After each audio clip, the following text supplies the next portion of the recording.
I'm here to show you today how to use the correct muscle in order to perform a clamshell exercise. If you are not engaging the gluteus medius muscle, you are reinforcing a negative movement pattern, and you may also be making your poor hip flexor muscles or your back muscles tighter and tighter. Muscles are just like us. They don't want to do someone else's job and not get paid for it. Our brain will always choose strong muscles over weaker ones without fail. So it's imperative to make sure the gluteus medius is actually the muscle accomplishing the task when you perform a clamshell exercise.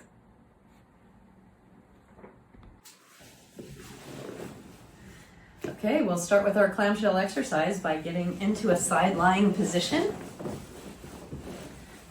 You want to begin by positioning yourself for success, and that entails rolling your torso all the way forward. And you're going to hold that position through the whole exercise that we're going to do. And I want you to have your hand here so that you are feeling for your abdominal contents, drawing in away from your fingers as you engage this transversus abdominis muscle. So that way there should be less compensation from your low back muscles. We are going to monitor for a gluteus medius contraction with our thumb, and our fingers are going to be on our hip flexors in the front of the hip. So when we try the clamshell exercise, which is simply lifting up the knee, keeping the heels together, and I could feel my hip flexors 100%. I don't feel anything happening under my thumb, but I feel a muscle bulging out and contracting under my fingers in the front. So that means this is not the way that I would want to accomplish a clamshell. I'm going to need to try repositioning, again, rolling forward as much as possible, drawing in your abdominal contents and drawing in your transversus abdominis muscle.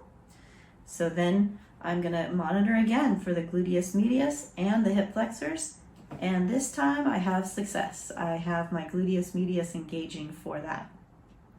So now I'm going to show you the more advanced version. So once you have gotten the clamshell down and you feel like you can do sets of 15, 2 or 3 sets of those, and you're looking for getting a little stronger, you'll want to transition to a hip abduction with a straight leg.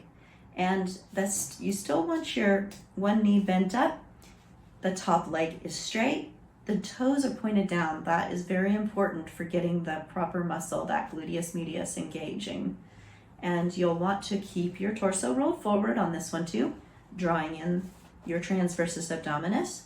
And then you'll lift the leg up towards the ceiling and lower, and lifting up towards the ceiling and lowering. Make sure that you lift your leg slightly behind you as you lift it towards the ceiling. And always stay focused on the gluteus medius. I want you to envision that muscle so that you get the most muscle fibers recruiting to do this. And it shouldn't take too long to get fatigued if it's weak. But 2 sets or 3 sets to fatigue, just make sure that once it's tired, you stop and not push it past where it's tired, because you're going to use something else once it is. You're going to use your back muscles or the muscles in the front, and that's the compensation that'll happen. And right now I'm going to show you how to monitor to make sure your low back muscles aren't coming in instead of your gluteus medius. So in this case, you can have your thumb on the low back to the side of your spine and also right above the pelvis. So then you're going to keep your toes pointed straight down. That's the most important part. And also your torso rolled forward so that you're in proper form. And then lifting and lowering. And as long as you're not feeling that muscle in your low back next to your spine engaging, then you are getting, and you probably feel it working, you've got your gluteus medius. It'll be a great strengthening exercise for that gluteus medius. Thanks for watching.